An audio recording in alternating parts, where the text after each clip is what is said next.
The wedding is in 1 week. Some people just don't like you. I just think that they hate me and it's too late. You don't have a right to have your own conversation. I deserve to know what's happening in our house. I asked the doctor if I was gonna die.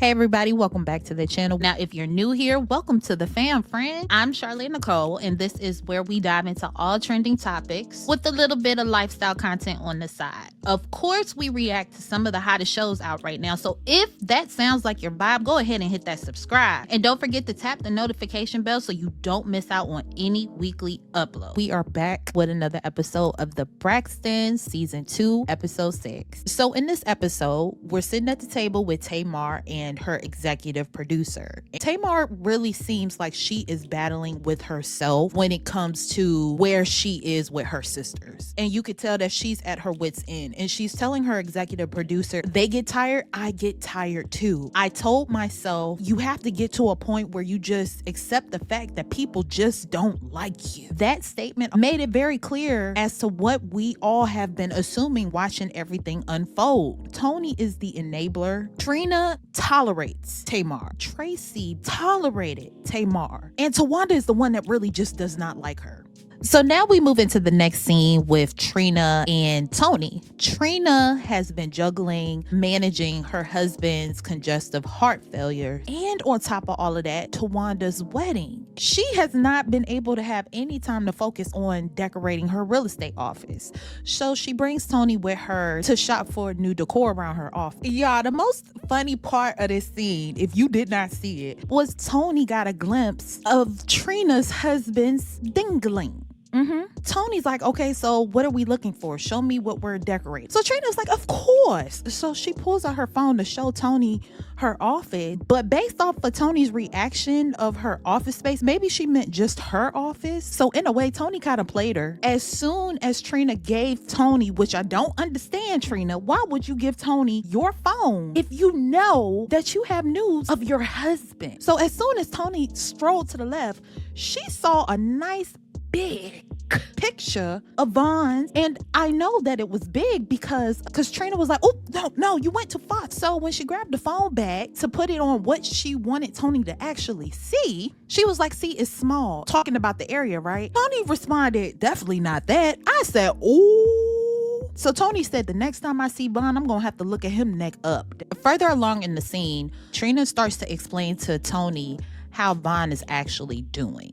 He's doing okay. So Tony is just like, okay, that's concerning. Why just okay? So Trina then lets us know he's scared because his mother actually passed from the same thing. Trina also expresses that she's not gonna lie, she is fearful of losing another person that she loved. But one thing that I noticed that I don't know if anybody peeped, Tony had made a statement, well, I have him in my prayers. And Trina responded, you pray? Well, he's in my thoughts and prayers. I'll talk to him. You pray? I do. Ugh. Why would that be your response unless you know something that we don't, or unless you know she's putting on for the cameras? Like what is that supposed to mean? Okay, y'all, so we move on with Tawanda and Sean. She definitely has the wedding buzz. So of course Sean asking her, babe, are you going to be able to do this? Like are you going to be healed up by the wedding? Tawanda said, I don't care if I got to limp down this aisle, I'm going to walk down the aisle. But Tawanda does hit Sean with the big question, who do you have to hook my mama up with? Mama Evelyn is fine by herself. Mama Evelyn is one of those type of women that once you hurt me, I am scorned for life. And we all seen it in Braxton Family Values. You can try all you want to. She gonna use that man as an ornament and she gonna do away with him. So Sean responds, yeah, Mr. Larry. Mr. Larry will be the ornament that Mama Evelyn needs. They call Mama Evelyn just to let Mama Evelyn know, look, we got somebody for you, Ma, that's gonna look good on your arm. And you know what Mama Evelyn said? Thank you, God, because I won't trying to come up in there by myself knowing that the man that did me dirty gonna be up in there all smiles with the hoe he cheated with me with. So now we're in the next scene with Trina and Vaughn at their house. In this scene, it was real cute until it wasn't. Trina opens up in the kitchen, whipping it up, and she's expressing the importance of meal prepping for Vaughn. So I forgot exactly what the heck Trina was cooking, but she dropped a piece of the food on the floor. I know it's like a, 3-5 second rule? Baby, the way he swooped that food up off the floor, you would think that he was starving. So Trina expresses to her husband, one thing that bothers me is that you asked me to leave out of the doctor's office so that you could be alone and talk to the doctor alone without me. Vaughn expresses that certain things he needs to discuss with the doctor on his own. He doesn't need her to be a part of it, which was something that would have any wife side-eye her husband like, why in the world would you ask me to leave the room for what? So Vaughn says, if I was gonna die. Baby, when I heard that, even my mouth dropped. And at the end of the day, it's a real question. Let me ask y'all, your husband was dealing with congestive heart failure. Would you want to know that answer? Or would you want to be in the room when your husband asked that question? That's a scary question for any wife. Matter of fact, that's a scary question for any partner. It could be a husband or a wife. So of course, Trina is like, regardless, I need to know what's going on so I can help you. Help me help you. I need to know. Stop hiding stuff from me. So kudos to Trina for putting her foot down.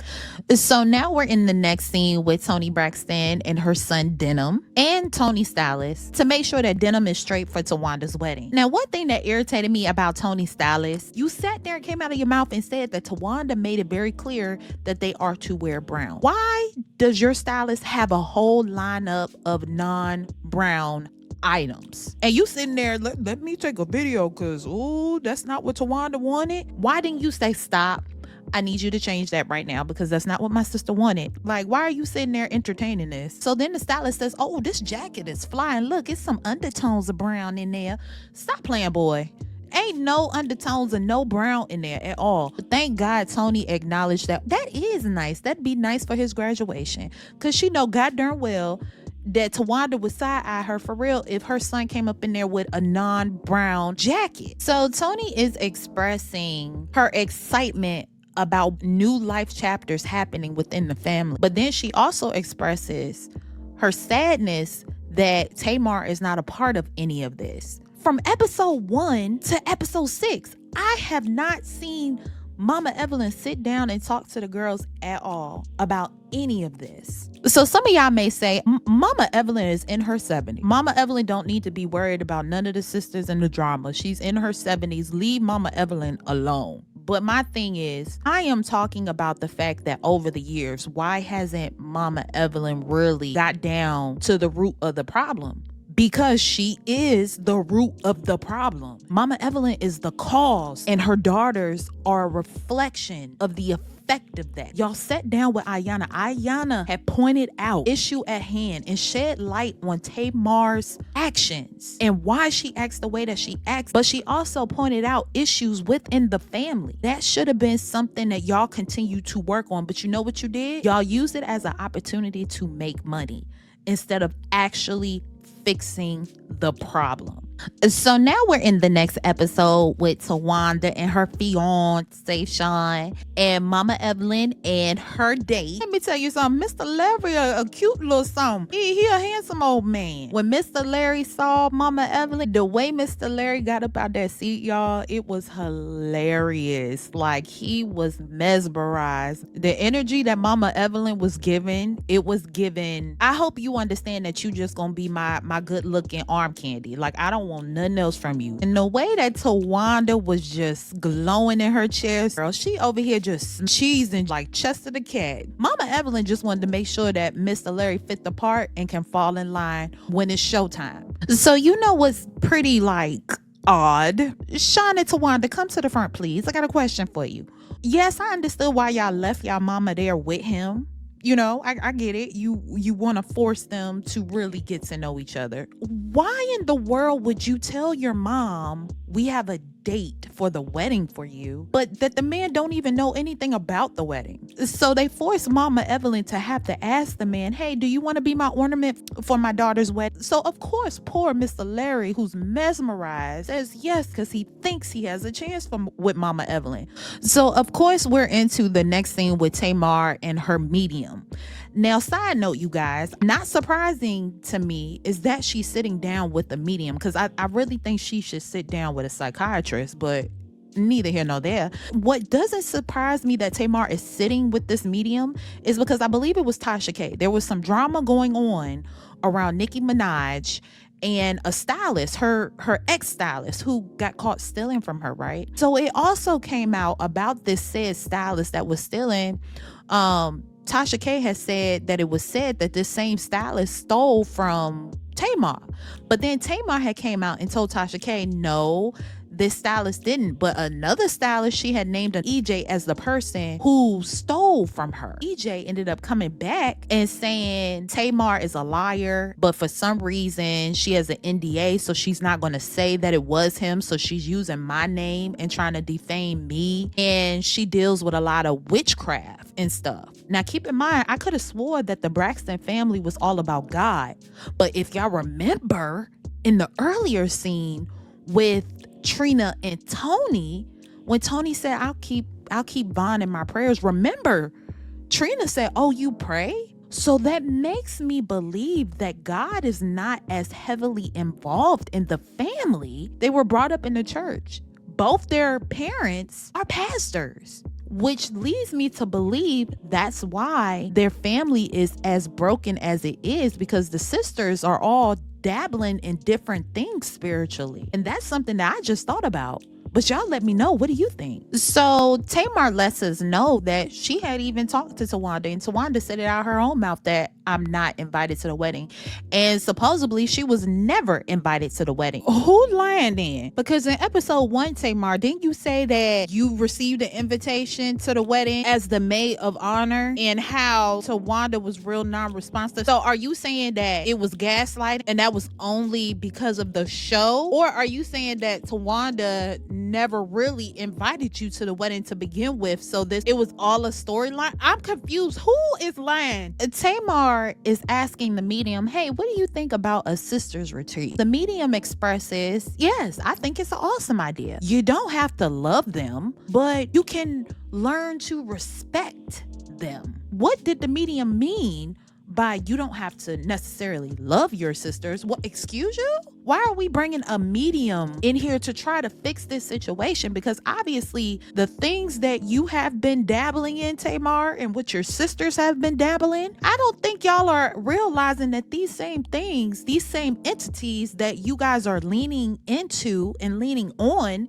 is actually breaking y'all apart. The only part that I agreed of from the median on being in a space where they can be in a room with each other without attacking one another and without disrespecting and tearing each other down. That's the only part that I agree with. It was rubbing me so wrong with the things she was saying. It just didn't, it was contradicting. Like this statement, she said, do you want to walk away with an amicable relationship with them, or do you want to walk away with family? Ma'am, I think we're in a place where we want to walk away with both. Where are you going with this where you're separating the two?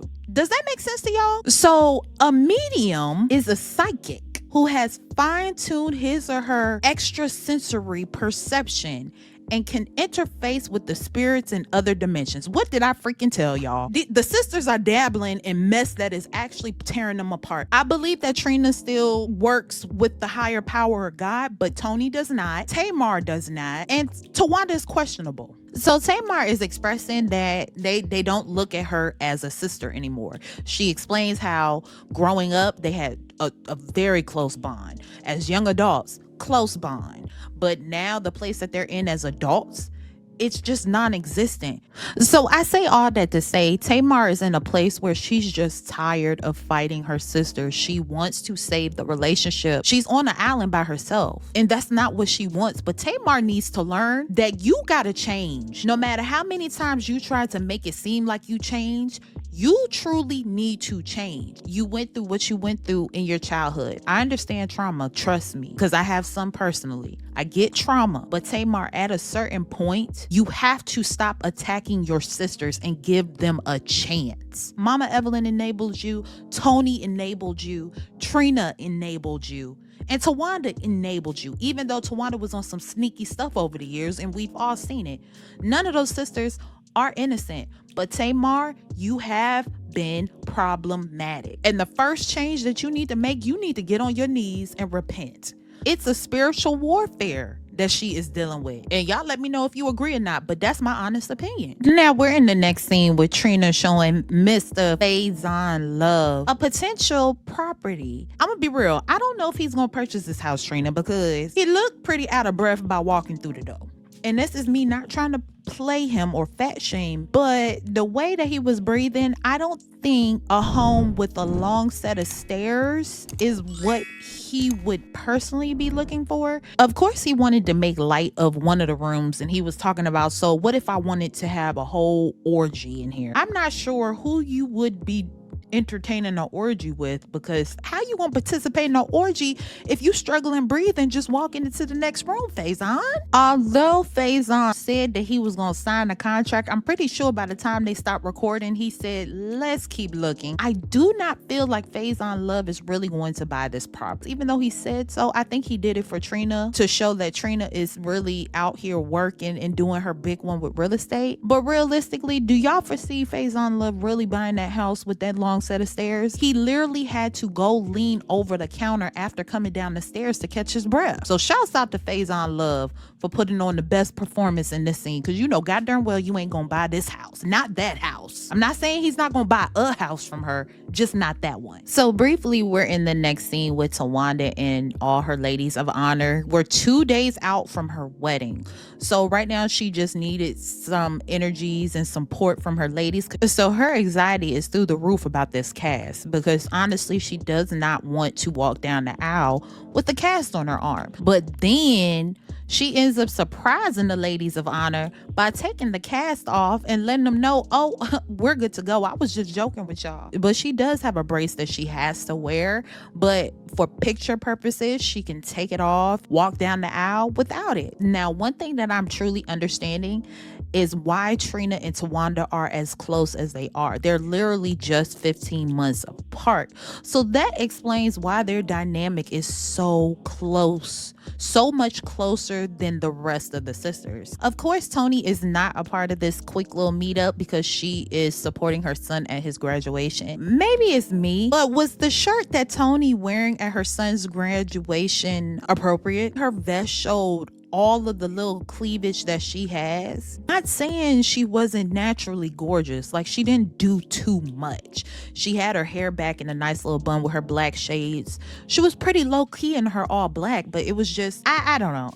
Let's just leave it at that, y'all. Toni ended up blessing and gifting her son with a Maybach. And baby, when I say that car was nice. Now we're in the next scene with Tawanda and the family for rehearsal day for the wedding, minus Tamar. Like, even though it was just a rehearsal, it was really, really nice. Can't nobody tell me this woman don't love the mess out of this man. The way that she gets giddy around him and she blushes around him, like, this woman is truly in love. Definitely night and day to her first husband. And that's no shade. It's just, you can tell like she's in her happy place with this man. So they're doing the rehearsal, and I just couldn't help but smile. It was a nice scene, like just to see them running through things and seeing how anxious Tawanda is to just get to the actual day so she can be the wife. And now somebody tell me what in the world was in Trina's cup. Did anybody point that out? Trina was standing up there with her nice old cup. Let's hope there's water in that cup. What did I tell y'all in the last episode recap? Trina may possibly still have a drinking problem. Allegedly she does, okay? Because I'm a small channel. I don't want no smoke with nobody. So we gonna say allegedly, because I want to know, is it water or liquor in that cup? That's the end of the recap for this episode, you guys. And I feel like this may have been a filler episode because it just kind of was mid, saying the sisters were recording separately. We'll see if they do the sister retreat. Now, if that happened, that really may spark off more of what we have been seeing. But we'll see what the sisters have up their sleeves. If y'all have gotten to this point in the video, make sure you don't forget to like and subscribe. And I will catch y'all in the next one. Bye.